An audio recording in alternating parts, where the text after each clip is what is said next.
예, 저는 통역을 끼고 하지 않기 때문에 짧게 끝날 것입니다. 그리고 메인 강사 두 분이 주식이라면 저는 별식이라고 생각하시고 편하게 들어주시면 되겠습니다. 사실 이번에 좀 타켓이 원래 이제 좀 젊은 세대를 이제 부흥의 세대를 위한 뉴 미션 웨이브 컨퍼런스 이렇게 물론 이 자연적으로 젊은 분들만 그 세대는 아닙니다. 정말 주님 안에서 이렇게 성령 안에서 세임을 얻고 나날이 이제 젊어지시는 많은 분들이 계시죠. 네, 우리 같이 부흥의 세대인데 주로는 근데 청년들을 대상으로 메시지를 준비를 했는데 이미 작년분들은 많이 아시는 메시지일 수 있습니다. 네, 양해하시고 좀 들어주시면 감사하겠습니다. 우선은 요한계시록 11장 15절부터 마지막 절까지를 함께 보겠습니다. 일곱째 천사가 나팔을 불매 하늘에 큰 음성들이 나서 이르되 세상 나라가 우리 주와 그의 그리스도의 나라가 되어 그가 세세토록 왕노릇 하시리로다 하니 하나님 앞에서 자기 보좌에 앉아있던 24장로가 엎드려 얼굴을 땅에 대고 하나님께 경배하여 이르되 감사함나니 옛적에도 계셨고 지금도 계신 주 하나님 곧 전능하신 이여 친히 큰 권능을 잡으시고 왕노릇 하시도다. 이방들이 분노하며 주의 진노가 내려 죽은 자를 심판하시며 종 선지자들과 성도들과 또 작은 자든지 큰 자든지 주의 이름을 경외하는 자들에게 상 주시며 또 땅을 망하게 하는 자들을 멸망시키실 때로소이다 하더라. 이에 하늘에 있는 하나님의 성전이 열리니 성전 안에 하나님의 언약궤가 보이며 또 번개와 음성들과 우레와 지진과 큰 우박이 있더라. 아멘. 우리 함께 기도하겠습니다.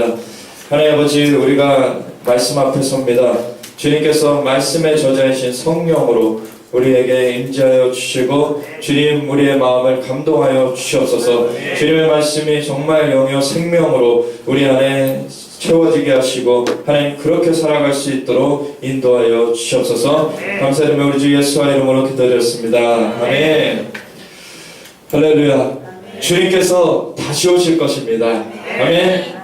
우리는 정말 주님의 다시 오심이 가까운 시대에 살고 있습니다. 근데 우리가 얼마나 그것을 대비하고 있는가?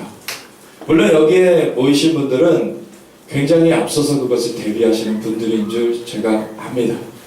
그런 줄 믿습니다. 근데 많은 크리스천들이 이 재림에 대해서 많은 관심을 갖고 있지 않아요. 한편으로는 사단의 계략에 넘어간 부분도 있습니다. 뭐냐면은 다미성교회와 같이 그렇게 종말론을 얘기하면서 호들갑을 떨다가 어느 순간 보니까 언제 예수님 재림하신다 그러더니 그날이 그냥 지나가 버렸어요. 그러고서는 그 파동을 겪고서는 그 매스컴에도 떠들썩하게 했던 그 일을 겪고 나니까 사람들이 아예 종말론에 대해서 마음을 닫아버리는 그런 일이 생겼죠. 근데 사실은 그 다미성교회의 문제는 그 종말론을 얘기했다는 것이 문제가 아니었죠. 종말론을 잘못 얘기했던 게 문제였죠. 잘못된 것이 있다고 그 종말론 자체를 버려버리면 우리는 그것 또한 미혹에 빠지는 것입니다. 다미성교회는 그 다미성교회가 그 잘못된 것을 행함으로 말미암아 사실 종말론 전체가 매도돼 버리고 사실 전천년설이라고 하는 예수님이 그러니까 천년왕국이 이루어지기 전에 예수님이 재림하신다. 그게 전천년설이거든요. 그 전천년설 전체가 매도돼 버렸어요. 우리나라는 거의 대부분 신학이 뭐냐면 무천년설입니다. 천년이라는 것은 상징이지 예수님께서 다시 오셔서 문자 그대로 천년 동안 이 땅에서 왕노릇하는 그 기간은 없다라는 생각을 하는 거예요.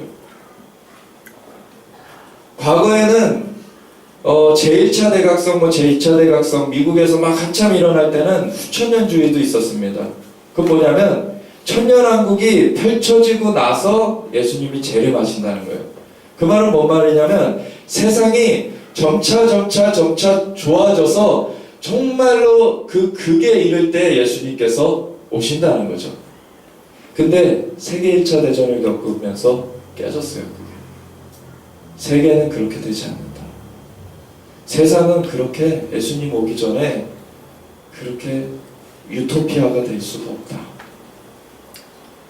근데 그 다음에 사실 전천년설이라는 것은 사도 요한의 제자였던 그 폴리캅, 그리고 폴리캅의 수제자였던 이레니우스, 이런 분들 같은 경우는 다 역사적 전천년설입니다. 지금의 신학적 용어를 빌리자면. 그래서 예수님이 오시고서 이 땅에 천년왕국이 도래할 것을 믿어 의심치 않았어요. 그것을 의심하는 것 자체가 너무나 이상하다라고 말했습니다. 근데 사단이 괴계를 부렸어요. 그런 예수님의 재림 이후에 그러한 주님의 통치가 이 땅 가운데 실제적으로 펼쳐질 것에 대한 것을 놓쳐버린 거예요.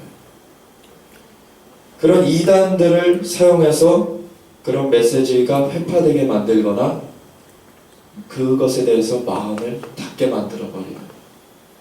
그래서 계시록 얘기하면 우선은 색안경 끼고 보죠. 많은 그 그룹에서 계시록을 얘기한다 그러면은 이거 이단 아니야? 라는 의심을 하곤 합니다. 근데 요한계시록을 시작할 때 주님께서 뭐라고 말씀하시냐면 이는 예수 그리스도의 계시라. 이거는 요한계시록이라고 이렇게 많이 알려져 있지만 요한은 대필자지 이 계시의 주인은 누구십니까? 예수님이세요. 이제 예수님의 계시입니다. 근데 이것을 하나님께서 그에게 주사 하나님이 예수님께 주셨어요. 그 계시의 내용을. 근데 반드시 속히 일어날 일들을 누구한테 알리시려고? 그 종들에게 알리시려고 그 종 요한에게 천사를 보내어 알게 하신 것이다. 그래서 계시록을 기록을 보면은 계시의 내용이 그 계시록 5장에 가면은 그 4장에 가면은 그 요한이 하늘로 올려져서 천상의 예배를 목격하게 되죠. 거룩하다 거룩하다 거룩하다 전능하신 하나님이시여 이제도 계시고 전에도 계셨고 장차 오시리라.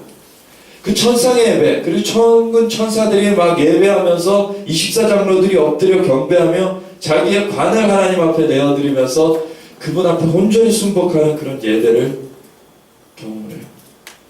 그걸 목격하고 나서 5장에 들어가서는 하나님의 오른손에 두루마리가 들려있는 걸 봅니다. 근데 요한이 찾아봐도 그 두루마리를 펴거나 읽거나 할 자가 아무도 안 보여서 울어요. 이 두루마리의 계시의 내용이 이 세상 나라가 어떻게 될 것인지를 반드시 앞으로 반드시 속히 될 일을 알려주시는 내용인데 이거를 계시해줄 아무 사람이 보이지 아니하고로 우는 거예요. 그때 당시에 요한은 반모섬에 갇혀 있었습니다. 이스라엘은 로마의 속국이었어요. 크리스천들은 핍박 가운데 있었고요. 이제는 어떻게 될지 그 해결책이 저 하나님 보좌에 앉으신 하나님 오른손에 들려있는 것이 보이는데 그걸 풀어줄 사람은 보이지 않는 거예요. 해결책은 저 앞에 있는데 그것이 계시되지 않는다는 것에 그 비통한 마음에 울고 있었더니 장로가 와가지고 위로하죠. 울지 마라. 유다 지파의 사자 다윗의 뿌리가 이겼으니 그가 계시하실 것이다. 아멘. 아멘. 그랬는데 그 유다 지파의 사자다 소개됐는데 어린 양이 딱 나오십니다. 죽임을 당하셨기 때문에 인복을 떼기에 합당하십니다. 왜 그렇습니까? 우리 인간에게 하나님께서 이 땅의 권세를 주셨어요. 하늘은 하나님의 것이더라도 땅은 인생에게 주셨도다. 모든 그 자연 만물을 만들어 놓으시고 마지막 날에 인간을 지으시고서는 너희는 생육하고 번성하라. 땅에 충만하라. 그리고 땅을 정복하고 다스리라. 동물들의 이름을 짓게 하셨고 모든 것들을 대리하여 통치하게 하셨어요. 인간에게. 근데 그 하늘에서 하나님께 올려지는 찬양을 가로채다가 탐하다가 쫓겨난 그 사단이 뱀으로 이 땅 가운데 기어다니다가 그 대리 통치자로 세움받은 인간을 거두겠죠. 그래서 그 말씀에 반역해 함으로 범죄케 하여서 그 이 땅의 통치권을 뺏어갔습니다. 그래서 사탄은 이 세상 신이라 불림받게 되었죠. 이 세상을 유린하게 되었죠. 그런데 그것을 끝장내려고 예수님께서 인간의 몸을 입고 오셨습니다. 왜? 결자해지. 인간이 범죄한 것 인간이 해결해야 돼요. 하나님께서 능력이 없어서 인간의 몸을 입으셨습니까? 아닙니다. 하나님께서 질서를 그렇게 부여하셨어요. 그래서 땅을 인간에게 통치를 주셨기 때문에 인간의 몸을 입고 오셔서 그걸 해결해야 돼요. 그리고 범죄한 인간이 원래 죄의 값은 사망이기 때문에 그 사망의 대가를 치르셨어야 됐죠. 그래서 예수님께서 십자가에서 죽기까지 순종하심으로 말미암아 그 죄의 대가를 치르셨을 뿐만 아니라 이 땅의 권세를 되찾아 오셨습니다. 아멘. 그래서 이 땅이 이제는 주님의 권위 아래 들어오는 그게 시작이 된 건데, 주님께서는 바로 이 땅에 통치를 펼치신 게 아니라 제자들을 세우셔서 그들 보고 아버지께서 하늘과 땅의 권세를 내게 주셨으니 그러므로 너희는 가서 모든 족속으로 제자를 삼아 아버지 아들과 성령의 이름으로 세례를 베풀고 내가 너희에게 분반 모든 것을 가르쳐 지키게 하라. 볼지어다 세상 끝날까지 내가 너희와 항상 함께 있으리라. 그 당부를 남기시고는 올라가셨어요. 그래서 중간에 우리 보고 먼저, 정확하게 말하면은 유대 백성들이죠. 유대 그 제자들에게 먼저 복음을 온 천하에 먼저 증거하는 그 증거부터 하라는 말씀을 하셨어요. 그리고 여기 요한계시록 11장 15절부터 보면 그 결말이 어떻게 되어 있는지 나오죠. 일곱째 천사가 나팔을 불매. 마지막 나팔을 불 때 누가 오십니까? 예수님께서 다시 오시죠. 하늘에 큰 음성들이 나서 이르되 세상 나라가 우리 주와 그의 그리스도의 나라가 되어 그가 세세토록 왕노릇 하시리로다. 아멘. 분명히 세상 나라가 주와 그리스도의 나라가 되어서 그가 세세토록 왕노릇 하실 것이라 말씀을 하고 계세요. 그 신학적 용어로는 전천년설을 얘기하고 있는 것입니다. 주님께서 오셔서 분명하게 이 땅 가운데 세상 나라를 통치하시는 그날이 올 거라는 거예요. 직접적인 그 통치를 하시는. 이것이 저는 왕국의 복음이라고 말하고 있습니다. 어느 날 하나님께서, 제가 사무실로 운전하여 가고 있는데 한 말씀을 주셨어요. 마태복음 24장 14절을 잘 아시죠? 예수님이 다시 오시기 위한 그 전제 조건, 이 천국 복음이 모든 족속에게 증거되기 위하여 온 세상에 전파되리니 그제야 끝이 오리라. 그 복음이 모든 세상에 증거되어야 됩니다. 모든 족속에게 증거되어야 돼요. 하나님께서 그 기회를 얻기 전까지는 주님이 마지막 마무리를 하실 수가 없습니다. 그런데 하나님께서 뭐라고 말씀하셨냐면 천국 복음이 아니다, 왕국 복음이다 한 거예요. 그래서 뭔 말인가? 사실 왕국 복음 하면 이단 냄새가 나죠. 여호와의 증인에서 회파를 해놔가지고 그 단어를 왕국 막 자꾸 얘기해놔가지고, 그러니까 사실은 반대로 이렇게 생각하셔야 돼요. 그 말이 써서는 안 될 말이 아니라 너무나 중요한 말이기 때문에 사단이 회파하려고 한 거예요. 신천지, 새하늘과 새 땅 분명히 성경에 나오는 말이에요. 중요한 단어예요. 근데 중요하기 때문에 사단이 그렇게 거짓 세력을 해가지고 해파려고 한 거예요. 그 혼란을 주려는 거죠. 왕국이라는 것은 굉장히 중요한 단어입니다. 제가 그 말씀을 듣고 의아해가지고 사무실에 가서 성경을 펼쳐봤어요. 분명히 한국어로는 천국복음이라고 되어 있는데, 근데 한영 성경이어서 영어를 먼저 봤습니다. 또. 그랬더니 This Gospel of the Kingdom이라고 나왔어요. 천국복음이라고 되려면 어떻게 나와야 됩니까? This Gospel of the Kingdom of Heaven이라고 돼야 돼요. 그래서 원어를 살펴봤어요. 신약의 원어는 헬라어죠. 헬라어를 살펴봤더니 왕국은 바실레이아고 복음은 유앙겔리온이에요. 유앙겔리온, 바실레이아 그 단어들은 나오는데 하늘이라는 단어, 우라논이라는 그 단어는 없어요. 곰곰이 기도하면서 이거를 묵상하기 시작했어요. 무슨 의미일까? 하나님께서 깨닫게 하시는 것이 이거였어요. 많은 크리스천들이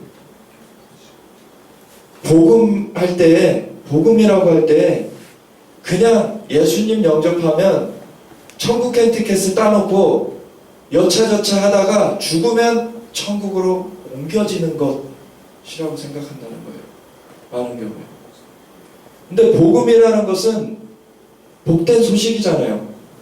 복된 소식이 어디에 필요합니까? 이 세상에 필요해요. 하늘의 하나님의 나라는 한 번도 망가진 적이 없어요. 하나님의 보좌가 있는 그 삼층천 하나님의 나라는 망가진 적이 없어요. 어디가 망가졌습니까? 이 땅이에요. 인간에게 맡겨주신 이 땅이 회파됐어요. 그러면 복음이 어디에 필요합니까? 이 땅에 필요한 거예요. 사단이 어디에 권세를 지금 쥐고 있습니까? 이 땅의 권세를 쥐고 있어요. 예수님께서 왜 하늘에서 땅으로 내려오셨습니까? 이 땅에 발붙이고 있는 인간을 되살릴 뿐만 아니라 이 땅을 주와 그리스도의 나라가 되어서 세세토록 주님께서 왕노릇 하시는 그 나라로 다시 회복하시기 위해서 주님께서 하셨다는 것. 근데 복음이 그 전체를 포함해야 되는데 그냥 개인의 영혼만 천국 캔티켓을 따놓고서 여차저차 하다가 그냥 가면 되는 걸로만 생각하기 때문에 복음의 시작에서 끝나버려요. 그거는 복음의 여정의 시작입니다. 우리는 여차저차 하다가 죽으면은 그곳으로 옮겨지는 사람들이 아니라 이미 예수님을 영접하는 순간 하늘나라 시민권자가 되었어요. 그 다음부터는 주님께서 뭐라고 기도하라고 그러셨습니까? 하늘에 계신 아버지여, 이름이 거룩히 여김을 받으시며 주의 나라가 임하옵시며 주의 뜻이 하늘에서 하는 것처럼 이 땅 가운데 이루어지리이다. 아멘. 우리가 그 통로가 되는 자들입니다.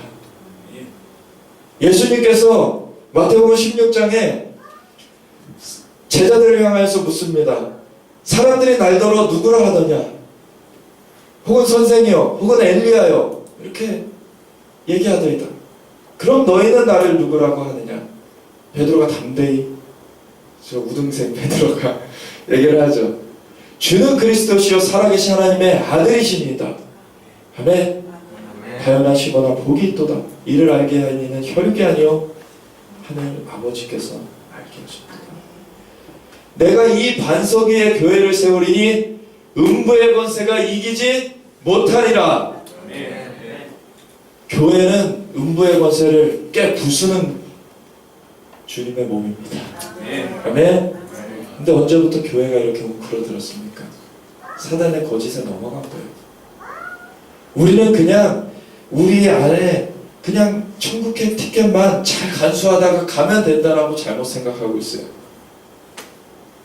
우리는 전진하여서 그 음부의 권세를 깨트리고 포로된 자들을 되찾아오며 이 세상 나라가 주와 그리스도의 나라가 되어서 주가 세세토록 왕노릇하시는 그 나라를 향해서 달려나가야 되는 것입니다. 아멘. 음부의 권세가 이기지 못해요. 근데 사탄이 이런 저런 것을 자꾸 트랩을 놓으면서 그리스도인들을 자꾸 뭉클어들게 합니다. 우리가 복음부터 제대로 알아야 합니다. 우리는 그냥 우리 하나 그냥 천국행 티켓 그냥 간수하다가 그렇게 갈 자들이 아니에요. 이번에 세월호 사건, 저는 이스라엘에 있을 때 그 소식을 들었습니다. 그 다음날 기도를 할 때 눈물이 너무 정말 통곡이 나왔어요. 왜? 제가 이 세대를 위하여서 기도하지 못했습니다. 정말 제가 다음 세대가 중요하다. 그리고 올해가 들어서면서 하나님 캠퍼스에 집중하라는 말씀을 하셨는데 제가 이 세대를 위해서 기도하지 못했습니다. 정말 회개하는 기도를 할 수뿐이 없었어요. 제가 며칠을 그렇게 기도하는 중에 꿈을 하나님 주셨는데 제가 어느 외국에 가서 차를 렌트를 해가지고 차를 운전하다가 공원에 어떤 볼일이 있어서 차를 주차해 놓고서 볼일을 보러 간 사이에 차가 도난당한 거예요. 와서 아무리 찾아도 차를 못 찾겠는 거죠. 그래서 경찰한테 신고를 해야 되는데 외국이기 때문에 통신수단이 없어요. 신고를 못하고 몇 시간이 지났어요. 전전긍긍하다가 이웃 마을로 가가지고 도움을 요청해서 가까스로 신고는 했어요. 근데 또 다른 뭔가 조치가 필요하다는 거예요. 그래서 그거를 하려고 애를 쓰는데 애를 쓰는 와중에 그 마을의 안을 보게 됐어요. 근데 마을 안에 남녀 여러 명이 엉켜서 혼음을 하고 있어요. 그리고 동성애, 남자가 남자를 찾고 그런 타락한 모습을 보았습니다. 마지막까지 그 나머지 또 신고를 하려고 노력을 하는데 못하고서 깼어요.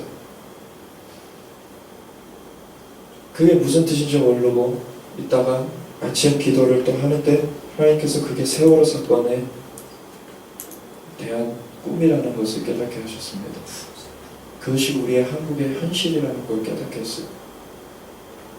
우리가 집중하지 않고 다른 곳에 간 사이에 우리의 어린 생명들이 도적질 당했습니다. 근데 그것을 바로잡을래도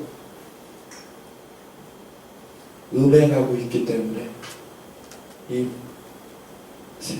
부모 세대가 음행하고 있기 때문에 바로잡을 수가 없는 거예요.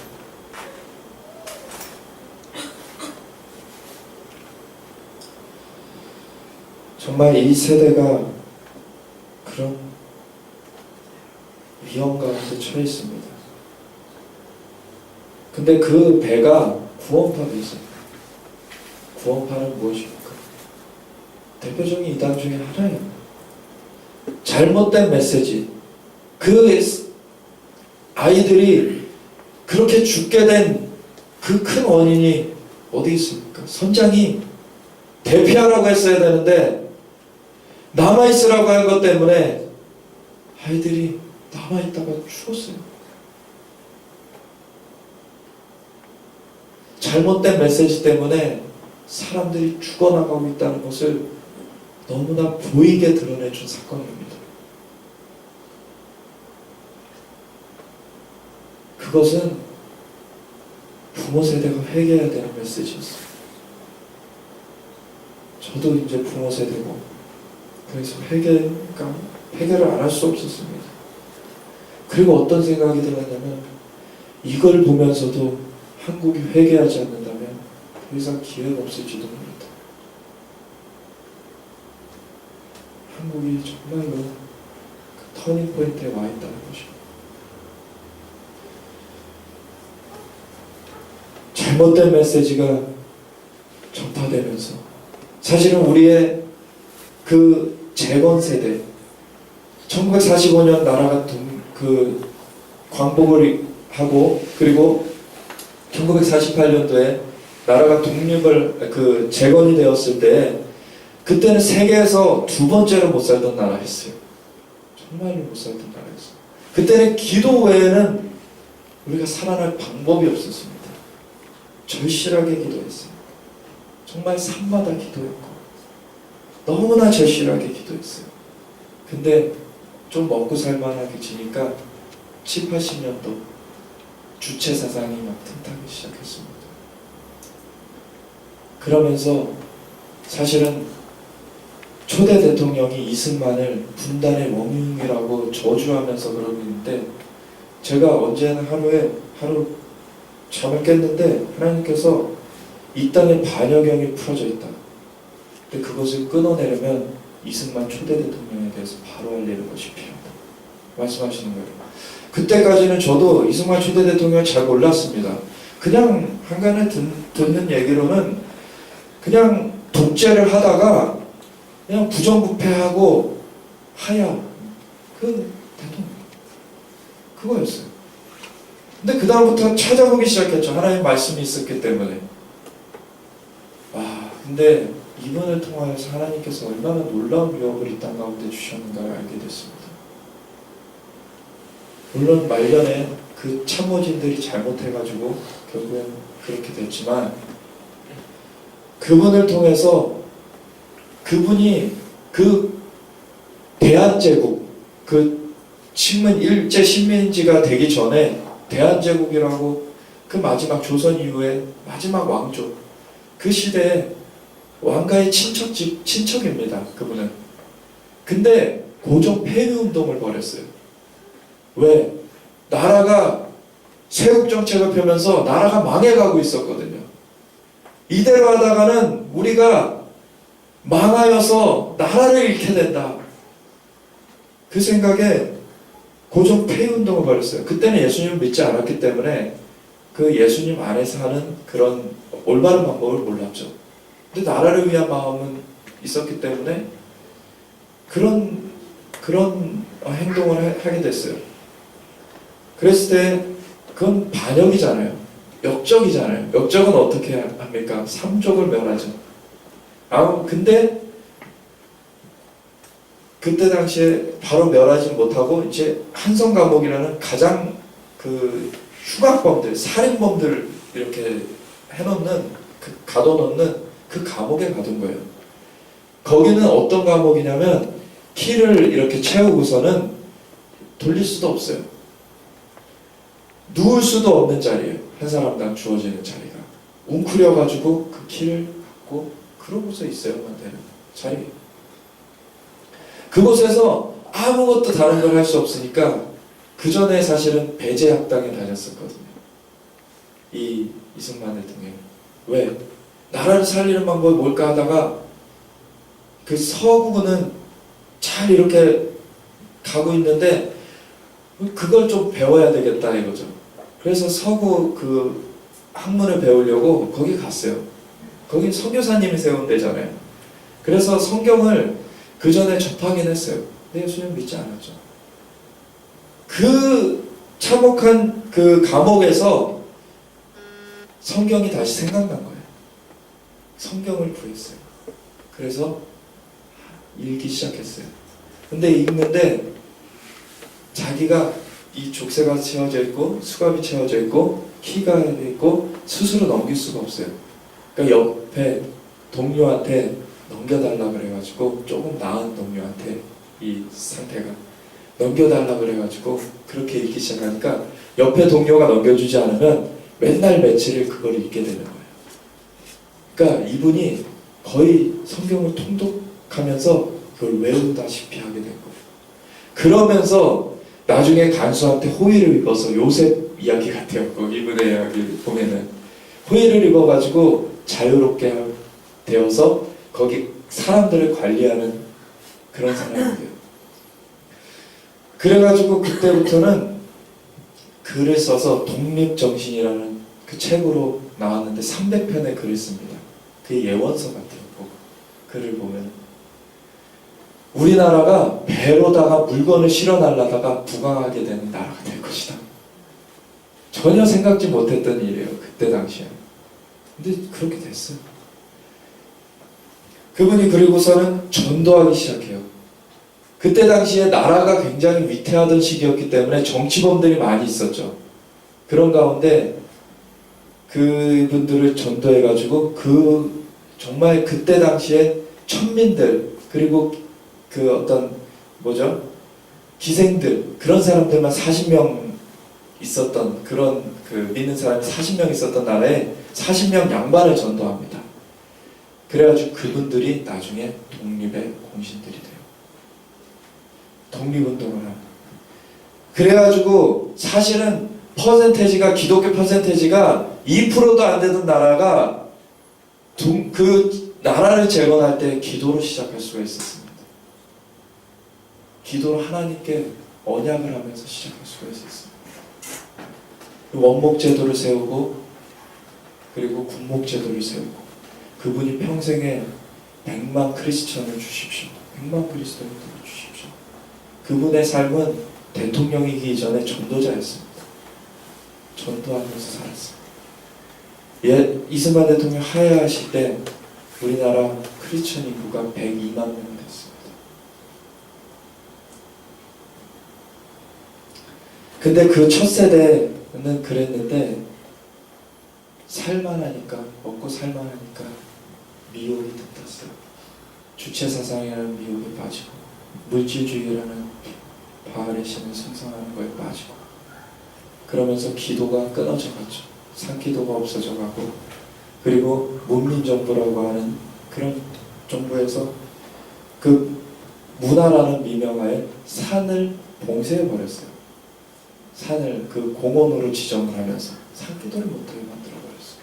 그리고 노태우 정권 때는 그 올림픽을 들어오면서 그때부터 교회는 완전 쇠락하기 시작했습니다. 왜? 올림픽이라는 건 뭡니까?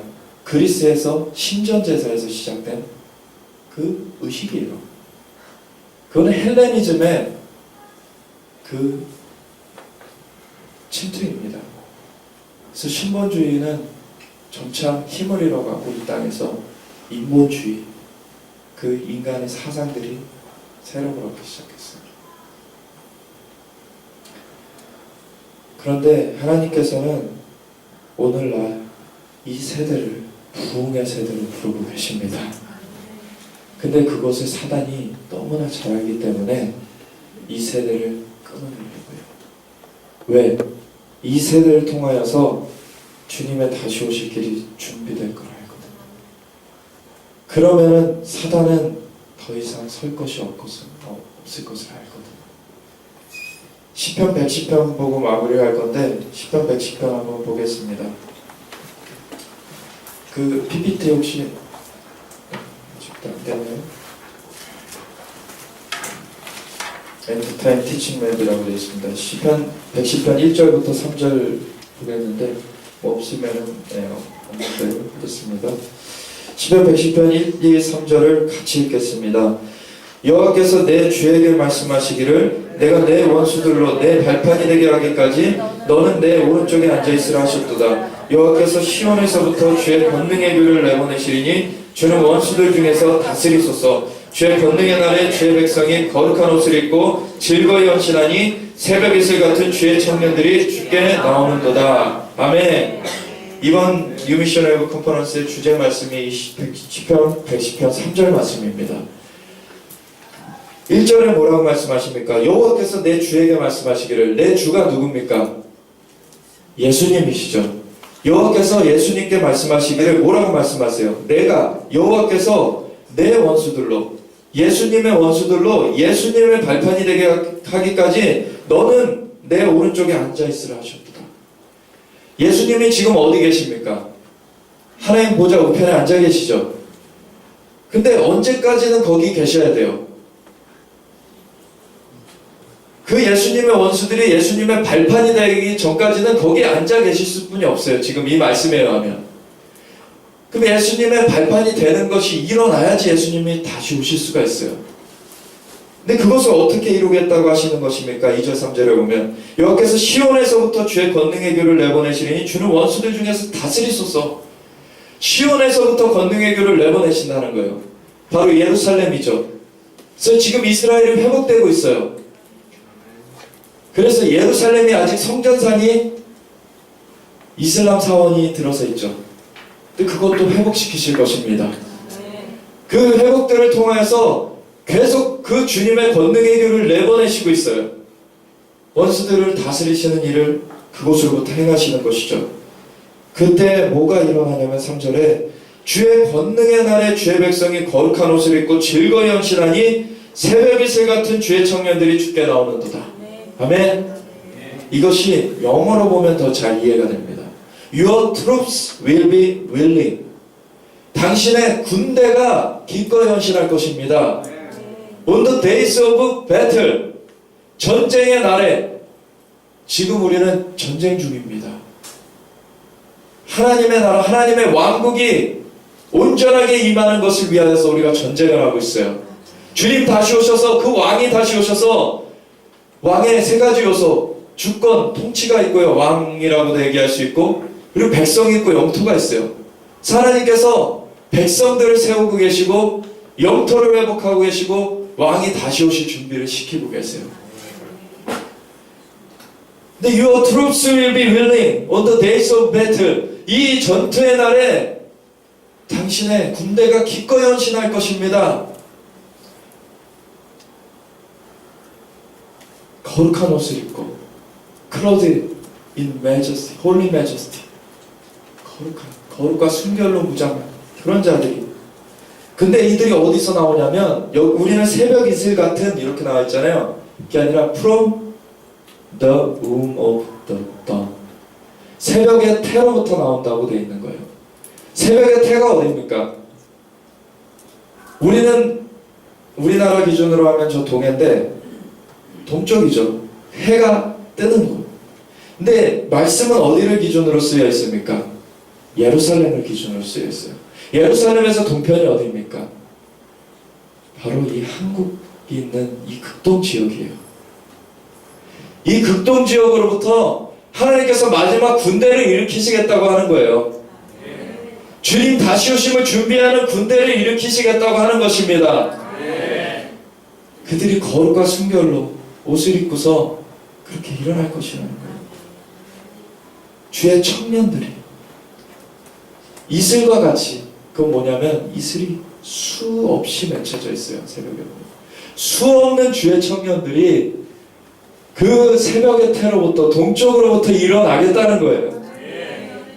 그래서 그 공중의 권세 잡은 마귀를 몰아내고 주님의 다시 오심을 준비하게 될 것이라는 거예요. 마귀가 더 이상 공중에서 있을 곳을 얻지 못하고 쫓겨나가 주님의 발등상이 된다는 것입니다. 요한계시록 12장 7절 마지막으로 보고 마치겠습니다. 요한계시록 12장 7절. 이거는 보시는 게 필요할 것 같아서 제가 읽겠습니다. 하늘에 전쟁이 있으니 미가엘과 그의 사자들이 용과 더불어 싸우세 용과 그의 사자들도 싸우나 이기지 못하여 다시 하늘에서 그들이 있을 곳을 얻지 못하지라. 사탄이 원래 하늘에 있던 존재죠. 하나님 보좌 앞에서 찬양을 인도하던 천사예요. 근데 찬양을 가로채려고 할 때 쫓겨나게 됐죠. 땅으로 한번 떨어졌어요. 근데 인간을 범죄하게 하면서 인간의 권위를 취하여서 이가 공중의 권세를 잡고 활개를 쳤죠. 다시금 하늘에 있을 곳을 얻지 못하게 되는 그날에 대해서 말하고 있는 것입니다. 예수님이 재림하셔서 이 모든 것을 밟으실 것인데 그 예수님의 재림이 이루어지려면 이들이 발등상되는 것, 그래서 먼저 밟을 그 준비가 되어 있어야 돼요. 큰 용이 내쫓기니 옛뱀 곧 마귀라고도 하고 사탄이라고도 하며 온 천하를 꿰는 자라. 그가 땅으로 내쫓기니 그의 사자들도 그와 함께 내쫓기니라. 내가 또 들으니 하늘에 큰 음성이 있어 이르되 이제 우리 하나님의 구원과 능력과 나라와 또 그의 그리스도의 권세가 나타났으니 우리 형제들을 참수하던 자 곧 우리 하나님 앞에서 밤낮 참수하던 자가 쫓겨났고 또 우리 형제들이 어린 양의 피와 자기들이 증언하는 말씀으로써 그를 이겼으니 그들은 죽기까지 자기들의 생명을 아끼지 아니하였도다. 아멘. 이 순교의 세대가 일어나는 것입니다. 죽기까지 자신들의 생명을 아끼지 아니하였도다. 이들은 또한 우리의 씨름은 혈과 육에 대한 것이 아닙니다. 정사와 권세와 이 어둠의 세상 주관자들 하늘에는 악한 영들이라고. 그것을 뚫어내는 것은 예배와 기도입니다. 그래서 경배의 군대가 일어나는 거예요. 이 극동으로부터 새벽의 태로부터 일어나서 전진하는 것입니다.